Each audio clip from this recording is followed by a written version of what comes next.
Continuando hablando sobre lo que eran los aminoácidos, vimos que existen dos tipos, los esenciales y los no esenciales.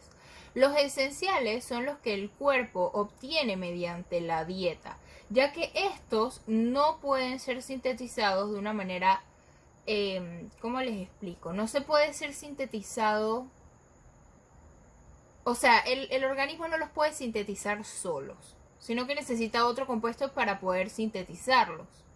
Entonces, y por otra parte están los no esenciales, que el cuerpo sí los puede sintetizar. Entre los esenciales, exacto, tenemos lo que es la leucina, lisina, isoleucina, metionina, valina, triptófano, treonina y lo que es la fenilalanina. En los no esenciales tenemos alanina, arginina, cisteína, tirosina, glutamina, ácido glutámico, ácido aspartico, histidina, prolina, glicina y taurina. Y como vemos, esto de las proteínas, cuando estamos hablando de distribución de dieta, nosotros sabemos que la distribución de dieta está medida por porcentajes y nosotros nos basamos mucho en lo que es cuánto valor biológico va a tener nuestra dieta. Entonces nosotros la mayoría del tiempo colocamos que la distribución de los porcentajes debe ir a un 75% del valor de la distribución de proteínas de alto valor biológico. ¿Por qué? Y aquí está el por qué. En esta parte tenemos lo que son las fuentes de las proteínas o que están dentro de lo que son los alimentos, y por otra parte tenemos lo que son las deficiencias.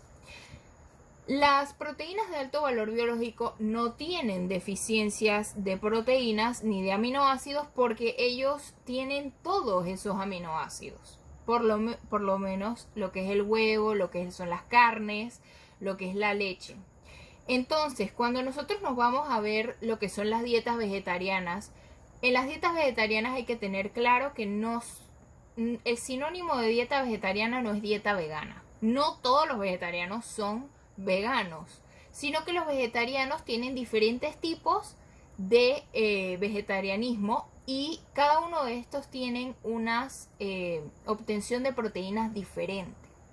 En el caso de por lo menos lo que son veganos, estos tienden a comer mayor cantidad de lo que son frijoles en vez, obviamente, en reemplazo de lo que vemos como proteína animal, sino que ellos consumen más lo que es proteína vegetal. Pero aquí está el por qué la mayoría de las personas tienden a tener sentirse escépticos al probar estas dietas tan extremas, y es por esta razón. Las dietas que tienen este tipo de alimentos donde la proteína en mayor cantidad se encuentra mediada por lo que son frijoles y lo que son almendras y nueces y este tipo de cosas, es que a estos alimentos les falta ciertos tipos de aminoácidos. Le falta aminoácidos y es muchas veces por esa razón por la que nosotros decidimos suplementar en este tipo de dietas. Como lo vemos aquí, tenemos que el trigo, el arroz y la avena les falta pues el aminoácido lisina. El maíz, lisina y triptófano. Los frijoles, metionina y triptófano. Los guisantes, metionina, y las almendras, lisina y treonina. Por eso es que ahora se está viendo mucho el uso de lo que es la soya. Y la soya es el reemplazo de todas estas proteínas de alto valor biológico para tener una cierta proteína vegetal de mayor biológico que ayude a equiparar este tipo de deficiencias que nos dan en una dieta alta en lo que es frijoles, legumbres, para sufragar lo que son los porcentajes de proteína. Ahora, vamos a ver qué son los péptidos. Los péptidos es como se le conoce a las uniones de los aminoácidos. Y esto lo vemos mucho, por lo menos en el caso de los carbohidratos, vimos los polisacáridos, vimos los monosacáridos y los disacáridos, y acá tienen una distribución prácticamente igual. Los péptidos, cuando estamos hablando de 2 o más aminoácidos, dependiendo de cuántos aminoácidos estén en su cadena, entonces así es como se le va a llamar. En el caso de tener 2 aminoácidos unidos, estamos hablando de un dipéptido, 3 tripéptido y así sucesivamente. Cuando estamos hablando de muchos aminoácidos unidos, entonces se le conoce como polipéptido, y eso ya estamos hablando de una cadena de aminoácidos. Estos aminoácidos están unidos, como vimos en los carbohidratos, el enlace N-glucosídico. Acá ellos están unidos por el enlace peptídico. Y ese enlace peptídico es este que vemos aquí. Estos son varios aminoácidos unidos en el que ellos comienzan con el grupo amida y terminan con su grupo carboxilo. Y este es el enlace que se va a formar. ¿Y cómo se va a formar ese enlace? Bueno, se va a formar por medio de una reacción de deshidratación, en el que se va a formar entonces lo que conocemos como el enlace amida o el enlace peptídico. Esto ocurre, tenemos 2 tipos de aminoácidos aquí. Estos aminoácidos no tienen nombre, tienen solamente su grupo R, R1 y R2, que es donde se le va a colocar entonces lo que es el aminoácido. Y como vemos, el grupo carboxilo y el grupo amida. En el grupo amida va a donar un hidrógeno y el grupo carboxilo va a donar el OH y se le va a quitar lo que es el agua. Al momento de hacer eso, o la misma reacción de deshidratación, entonces se va a formar ese enlace amida que va a unir a todo lo que es las proteínas para formar entonces lo que son los polipéptidos.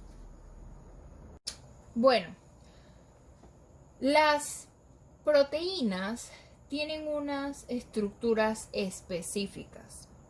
Tenemos estructuras como por lo menos las primarias, que las primarias van a estar conformadas por una cadena lineal de lo que son aminoácidos, es decir, van a estar todos los aminoácidos, los cuales tienen las diferentes estructuras, unidos por lo que son los enlaces peptídicos, pero esa es una cadena lineal. Posteriormente, esa proteína va a pasar a lo que es una cadena secundaria, y la cadena secundaria es una secuencia de aminoácidos. Y esa secuencia se va a ver vista de 2 tipos de formas. La primera forma es conocida como las alfa, que son en forma de hélice, y la segunda forma es conocida como forma beta, que está formada por una estructura laminar. Luego de esto, ellas van a pasar a ser estructuras terciarias, que las estructuras terciarias se ven de manera tridimensional, y estas son las que van a sufrir la llamada reacción de deshidratación. Es conocido que muchos tipos de proteínas pasan por esta desnaturalización al momento de ser expuestas a polaridad, a fuerzas iónicas, a un pH que sea más alto o más bajo, o a altas temperaturas. Por eso es muy importante que recomendarle a la población que cuando estos estén cocinando lo que son sus alimentos, obviamente no dejarlos quemar, porque esto, a medida estas proteínas van agarrando lo que es el calor, entonces se van a desnaturalizar y van a perder todos los nutrientes que estos pues se le están recomendando en lo que son las dietas. ¿Y qué ocurre con esa desnaturalización? Es prácticamente pasar de la estructura soluble a ser una estructura insoluble y simplemente no aporta nada de nutrientes. Y luego de que esta estructura pasa a lo que es una estructura terciaria, va a pasar entonces a lo que es una estructura cuaternaria. Y una estructura cuaternaria son lo que se conoce como múltiples unidades de lo que son las proteínas terciarias, y podemos ver hasta 2 proteínas unidas, y estas 2 proteínas entonces van a formar una estructura entonces cuaternaria. Una de esas podría ser lo que es la hemoglobina. Entonces, también las proteínas se van a ver divididas en lo que es una holoproteína y una heteroproteína. Una holoproteína es lo que conocemos como las proteínas fibrosas y las proteínas globulares. Y una heteroproteína son lo que conocemos como glucoproteína. ¿Y por qué se le llama heteroproteína? Es porque contienen otros compuestos además de ser una cadena de aminoácidos. En este caso, las glucoproteínas es una unión entre los glúcidos o lo que conocemos como hidratos de carbono con proteínas. Fosforoproteínas, tenemos las lipoproteínas y las cromoproteínas. Ok, otra parte de las proteínas son lo que son las enzimas. Las enzimas son proteínas, pero no todas las enzimas son proteínas. ¿Ya? Las proteínas son enzimas, pero no todas las enzimas son proteínas. ¿Ya? Entonces, las enzimas son conocidas como los catabolizadores del cuerpo. ¿Por qué? Porque estos aumentan la velocidad de la reacción y disminuyen la energía de actividad de las reacciones. ¿Para qué? Para que la reacción vaya de manera más rápida. Y esto ocurre por algo que se llama como las estructuras o el complejo llave-cerradura, que era el que se conocía de manera antes, aunque luego se vio que existen otros tipos de formas para saber cómo se da esa unión sustrato-enzima. Entonces, el complejo llave-cerradura es bastante simple.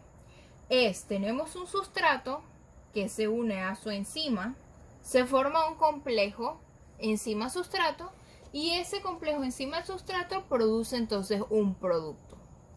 Luego se vio que existen varios tipos se da lo que es, las enzimas actúan como inhibidores o producen una inhibición. Y esa inhibición o esa forma de captar ese producto existe de manera diferente. Tenemos las que son competitivas, las no competitivas y lo que se conoce como retroalimentación. Entonces, existen también varios tipos de enzimas.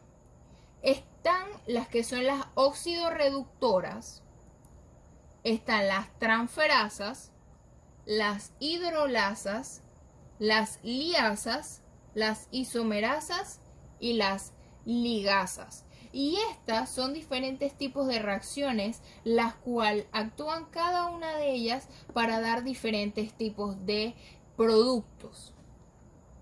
Y por otra parte también tenemos lo que son los cofactores.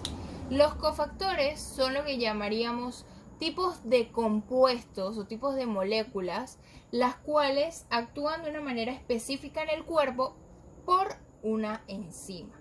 Por lo menos tenemos el zinc, que su enzima sería la anhidrasa carbónica, el níquel, que enzima ureasa, el molibdeno, nitrogenasa, y el selenio, el glutatión peroxidasa.